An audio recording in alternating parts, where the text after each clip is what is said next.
Okay, good afternoon, and we're starting our next session. And after this next letter, kaf will be exactly halfway through the AlephBet. So from now on, it should be downhill. As we normally do, I'm going to share the slide, the presentation, and we'll start with a recap of the other letters that we've done. But without going into too much detail, because we've done it several times. Okay, as you can see over here, the first 5 letters represent God's influence, God coming from Hashem, the Aleph, through the Bet, which gives us some sort of vessel. The Gimel gives us the balance, so we're able to gomel, we're able to give, bestow, and who do we bestow to? The Dalet, which is the Dal, the downtrodden, and turn him into the Hay, which is finding godliness inside this lowly world. Those are the first cycle that we saw, Aleph to Hay. Second cycle we saw was Vav to Chet, where Vav is, now with these letters are talking about the distribution of the goodness in the world, starting with the physical pipe, this number 6, because everything in this world, 6 days of the week, 6 directions. 7, which has the same 6, but the godliness inside the 6, the Shabbat. And Chet, number 8, is above nature. And then we went on to Ot Tet. We said Tet is the last of the units, and therefore the Tet is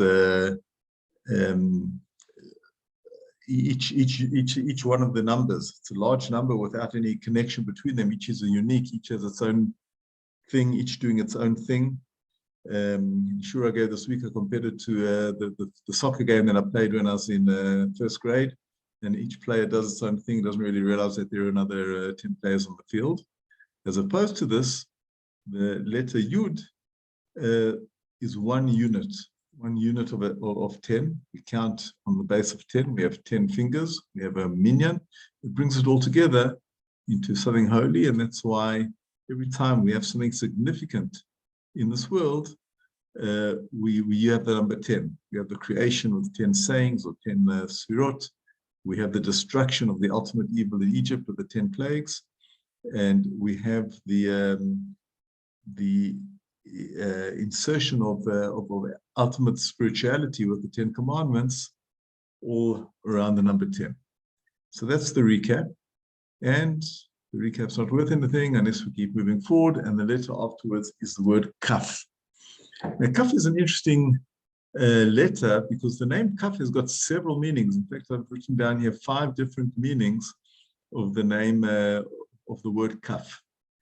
The first meaning is kaf hayad or kaf haregel, which means the palm of your hand or the palm of your foot. Okay, and that's and all these usages are used in the Torah itself. So they're not modern usages; these are original usages. So what is this palm? This palm is, I write here that it's the extreme of the body, right? I've got my body, which is the central part of the body, and then the 2 sets of limbs that can move furthest away are my arms or my legs.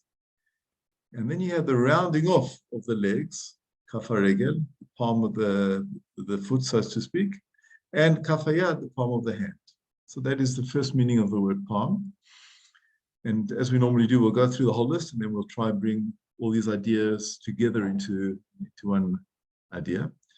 The kaf is also called a spoon, right? A kapit is a small spoon, and a kaf is a regular spoon, right? We use it in modern Hebrew also, as we do a palm, we use in modern Hebrew. Also a spoon, we say the kaf that we eat the soup with is called a spoon. And in the spoon that was used in the Torah is the larger spoon used to measure the grain sacrifice. It talks about when the princes of the tribes, the 12 princes, brought a sacrifice to the temple when the tabernacle, the Mishkan, when it was inaugurated. Each brought kaf echad melea ketoret. We just finished Chanukah now, and we read the same reading over and over again. Kaf echad melea ketoret. You probably remember the tune, and that is the kaf, the spoon of grain. So it's interesting that the spoon is something that brings the grain together. Right? Each piece of grain is valueless, right? You try to have supper with one grain, you won't be satisfied afterwards. But if you bring them all together in a spoon, it gains significance. The next use of the word kaf here in the plural, kapot, is kapot tmarim.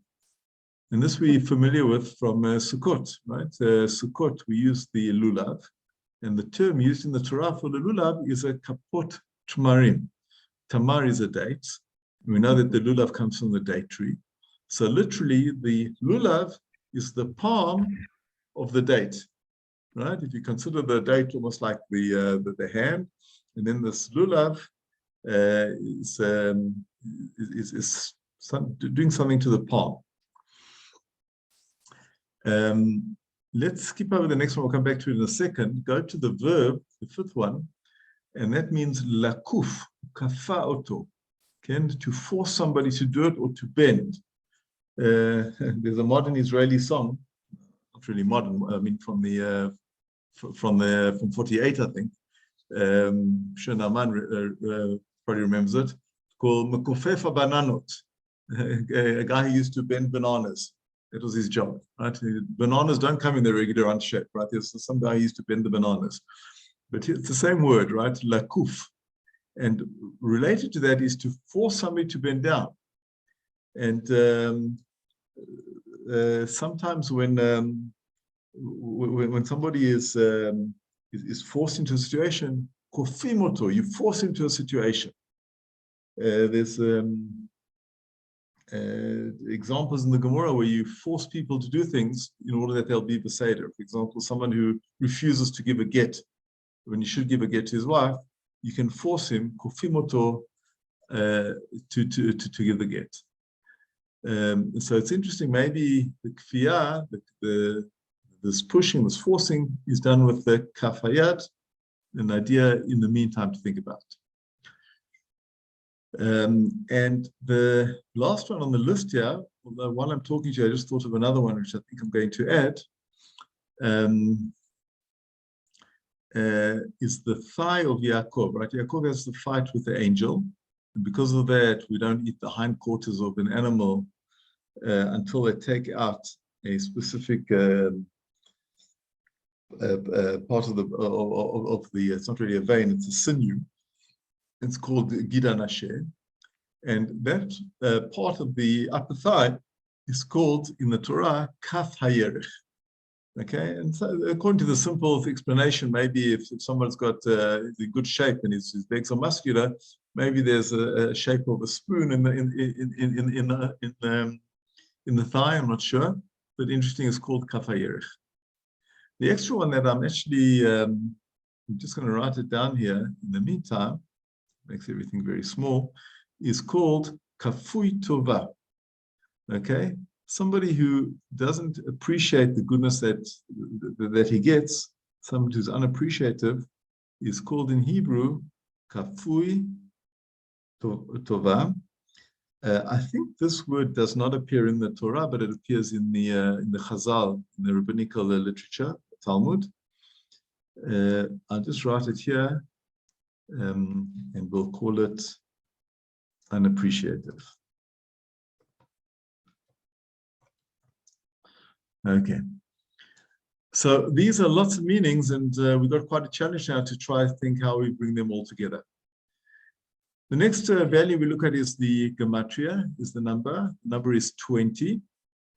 And I wrote here duality in a public realm. Okay, I'm going to skip back to many, many slides right from our first session where we wrote all the letters. And here we wrote also the gematria of the letters.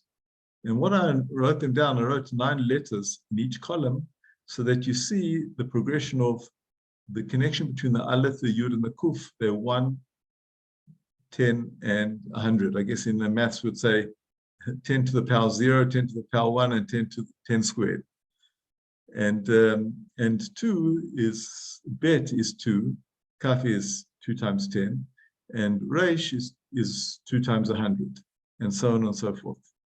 So we see some sort of connection. Both of these have the number 2 in them, but it's a bigger number. And when we get these bigger numbers, we're talking normally about the public domain. As we go to bigger numbers, we go to more of a public domain. Almost like this column is the individual, this column is maybe the family, this column is possibly the nation. Okay, that's a principle that we'll see. And it's interesting, and we noticed at the time that the word bracha, barech, comes from all the 2s together. We discussed it when we spoke about the bet. And also you can look, while we got them here together, you can see the bet and the kaf, they look very, very similar to each other. And we'll try and understand that shortly. So coming back to where we were, we have the numerical value is 20. So that's duality, because 1 is unity, 2 is duality, but not just duality of a unit, duality of the klal, of the public realm. And the sound is like the word kamo, right? In Hebrew, just like when we said bet, okay, the bet betoch is inside, but you can write the bet connected to the letter. Babayit means inside the house. You can write the kaf connected to the house, and it means kamo. It's similar to it seems there's a connection or a similarity between them. Okay, if you say he looks like a monkey, hu domeh kamo kof, or hu domeh kof, right? You can write the k connected to the word. So the word k, the sound k, shows means resemblance. The shape is just a single letter, a vav, but a vav has taken a complete turnaround. So on the one hand, it's just a single letter. On the other hand, it's got no breakages, no imperfections. Like if you compare it to the bet, that you could look at the little bet over here. It's got a little thing sticking out at the bottom, and it's got it's got different sides. But the kaf is smooth and complete. And similar to the bet also, if you look at the shape of the kaf, it's thick on the top and thick on the bottom, and narrow in the right. The right is where the previous letters were, right? If you write the AlephBet, you write the AlephBet Gimel Dalet all the way to the Yud. And Rav Kook explains, just like the bet, these get the light from all the other letters, and that's why this wall is narrow, to allow some of the light to go in. And then the kaf is like a kli, like a vessel, and it's a shape like a vessel. Okay, it's got an entrance, a hole, and the shape of a vessel. And on the other hand, going forward, it's completely open, because on the one hand it receives through the filter, through the thin wall, but when it gives without any limitation. And on the top and the bottom, we have the thick lines, because we're careful not to go into forbidden zones that are either beyond us, too high for us, or God forbid, too low for us.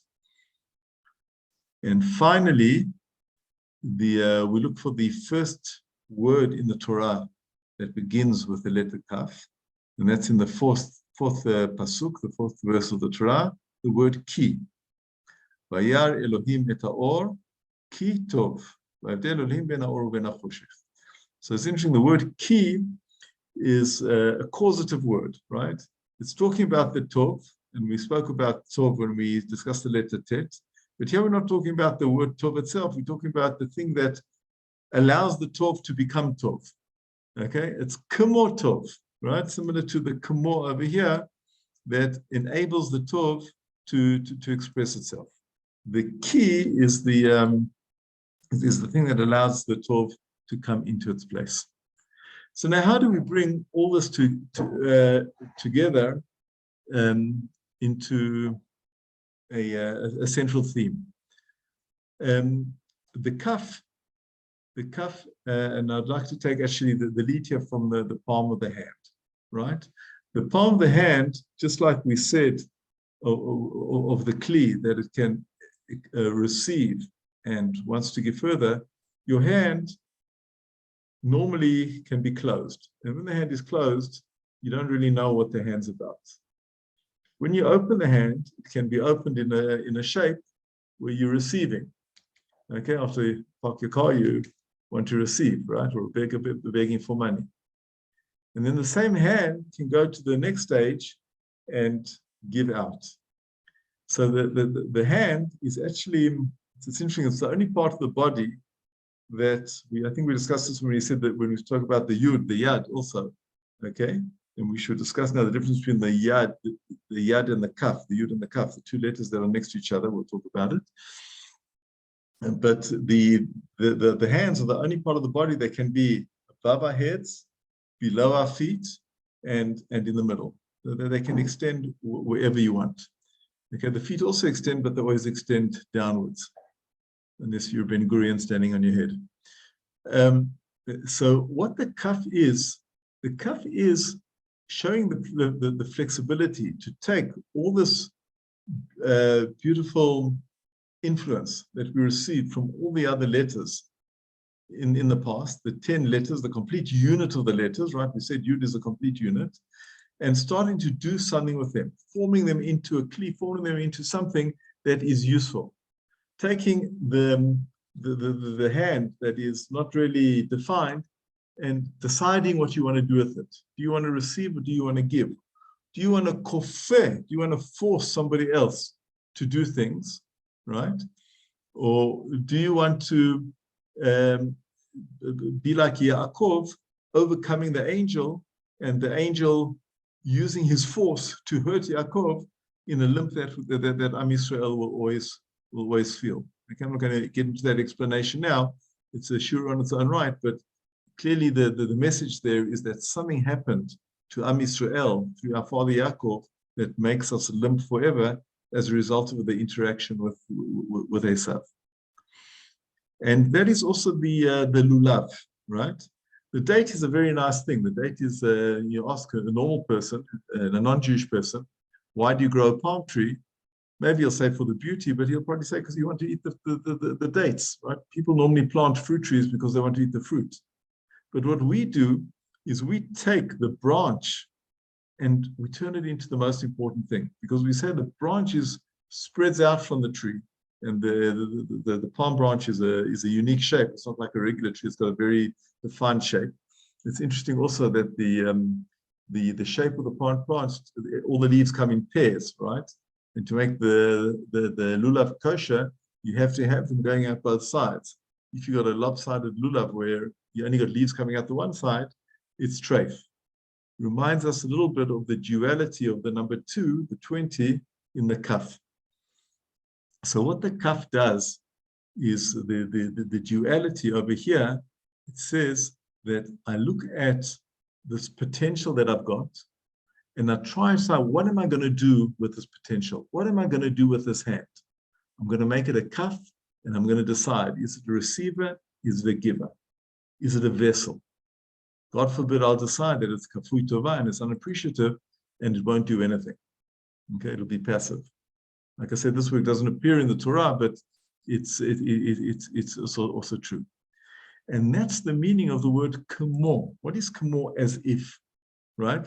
When you say something is like something else, you're taking the quality, the similarity of that something, and we're saying that it goes in a certain direction. Okay.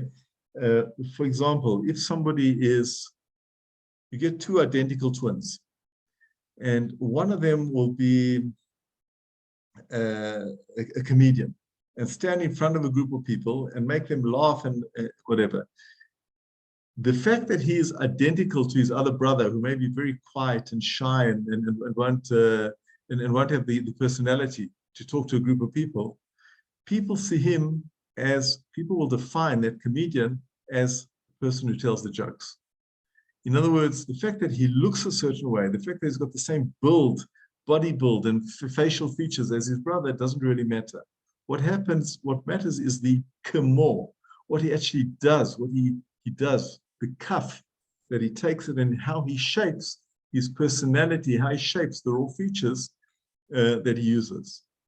And that exactly is the spoon, right? The spoon takes the grain. The grain on its own is useless, right? Who eats grain? Nobody eats grain, but a lot of people eat bread. But if the spoon can put it together, and especially if you add some water to the spoon and turn it into dough, then that grain takes on a shape. It becomes kemo. It becomes something that becomes useful.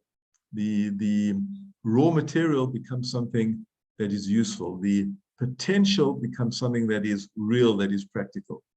So that, I think, is all these multiple meanings of the kaf of the hand, and the kafot tamarim, and the spoon in the temple, and Yaakov's thigh, and forcing somebody to go in a certain direction. All of these things come to taking a potential and moving it into a certain useful direction, making it the kli, which is the shape of the letter kaf. Okay, and that's why it's formed from the letter vav, because vav connects. If you're saying that kaf is the thing that'll take all these raw materials and make it into something useful, then the kaf is the connection, which is the vav. Okay, remember when we spoke about the vav many weeks ago, we said that a hook on a wall is called a vav because it connects the picture to the wall. And vav means and. And here we have a vessel that's made out of a vav because it connects almost everything in the world together. And that's the word ki tov. Okay, it brings the tov, the potential of the tov, and brings into the reality. You got the light's got potential to be good, and Hashem sees vayar Elokim et haor ki tov. Only when he sees it, when he sees the key, then it becomes a reality. Any questions now before we go into the second and last slide? Okay, no questions because you're all on mute, which is good. Okay, and as our mina gives to look at some other qualities of the letter besides the 5 qualities. First of all, our famous Gemara that I like quoting all the time in the Masechet Shabbat, where it talks about the dardeke, the little children that give the different commentaries on the otiyot. And he said again in AlephBet, you'll learn Dina, you'll learn wisdom. Gimel Gomer Dalim, you'll do good to the poor people. And then gives a list of all good things that'll come to you. And the good thing that comes from the letter kaf, the reward, is kosher lecha keter. Hashem will give you a crown on your head. Again, the kaf stands for the word keter. And what is what does the word keter mean? The word keter is the thing that's on top of the king's head that gives him the power to be king. Okay, if you think about it, the having a crown is quite a stupid thing, right? You put this big, useless hat on your head. It doesn't keep you warm. Doesn't cover your baldness. It costs a lot of money, and you put it on top there, it does nothing. But it's very, very symbolic. It says that the king, when he's got the crown on, then he's the king. Okay, and the crown is above his head. Okay, it's not part of the king. It's kemo. It's keilu. What kids like to say today. It's as if it's part of the king, but it's separate. It takes the king. It takes the raw material of the king.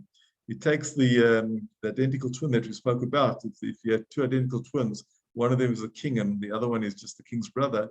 The one that's got the crown on, you know that turns him into that's his cup, that's his kli, and that's his keter. Okay, and that's what we spoke about. I think we already mentioned it, that coercing somebody or controlling somebody and achievement, right? Because what the king does, he takes this potential of a nation and make sure that you bring out the potential for good or for bad, right? You could have a king of King David who brings out the best of Am Yisrael.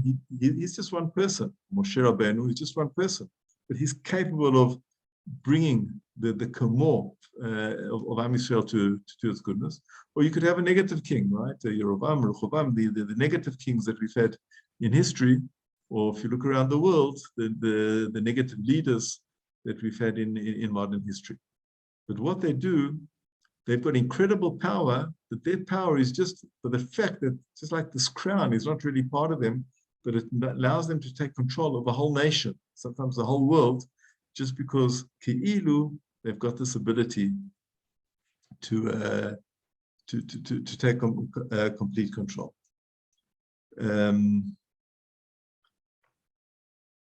Okay. Now, this is the first letter that we've had. We've mentioned in the past that there are otiyot sofiot. There are 6 letters in the alphabet, beged kefet, that when they come at the end of a word, they change their shape. And the first one is the kaf. When it's in the middle of the letter, it looks like that. Kamo keter, like we saw earlier. And when it's at the end of the letter, so to speak, the bottom part of the kaf bends down and it becomes open. So sometimes this is called a closed kaf. Okay, and it's the same thing with the pay that we'll learn about, and the tzaddik. They're all closed when they're in the middle of the letter. They all look like a C. And when they come at the end, this leg, so to speak, comes down and opens up.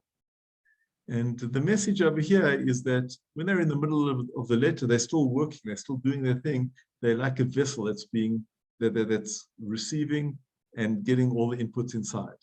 When they're at the end of the letter, the end of the process, then they're really stretching out and giving forward. Okay, we said the kaf hayad could be a receiver, like the right-hand side of the thin wall, or it could be a giver to the future letters. The receiver is like the middle kaf, because it's a closed vessel. The giver is the so-called stretched out kaf, stretching out his hand or his leg to be able to give the abundance further on. Okay, this comment I'm actually going to delete. It's actually more relevant for the yud, and I don't want to get into it now. And the last point I'm going to just mention is that sometimes the kaf refers to the ultimate crown. Okay, we spoke about the kaf being the crown, but it could also be the crown of Hashem. And Hashem, so to speak, he doesn't have a physical crown. He doesn't waste his money on gold and silver and whatever. But when we consider, when we follow Hashem, and in reality we make him our leader, we allow him to fulfill so to speak, to fulfill the potential of the world. And so to speak, we crown Hashem. Okay, and this is one of the things that we talk about on Rosh Hashanah and Yom Kippur, when we talk about Malchuyot. And we talk about the word Keter appears a lot. It also appears in the Kedusha that the Nusach Sfarad and Nusach Sfaradi say on Shabbat and the Kedusha of Musaf. They will start with the word Keter, which is the highest Sfirah. It means that we are giving Hashem the koach to control us, because we are being obedient and doing what we should do. So to sum up, the word kaf is the hand, the end of the palm. It looks like a vessel. It can be used in the right way or the wrong way. Used in the right way, it has the ability to receive when it needs to receive, and then to give forth when it needs to give forth, which is like the kaf in the middle of the letter, or the kaf at the end of the letter. Okay, with this it can influence, force, manipulate other people or other things as needed, and that's what becomes the keter. And this is the duality, the two, because it can receive and give. And who does it receive and give to? Big numbers, right? That's the 20. I just thought of this now. That's interesting that the kaf is in the middle of the alphabet. There are 10 letters afterwards, and actually 11 letters, 10 letters before, 11 letters afterwards. It's got 10 and 10, almost making the 20. And we said that the sound is like, kamo, ke, which gives something its role in life to do something. We spoke about the shape, the verb. It connects everything in the world together because it's a verb and it's without a blemish, going from the past to the future. And finally, we said the letter is the word, that the first word in the Torah that begins with the letter kaf is ki, because ki is the enabler of the tov, of the light. Any questions before we end of the recording?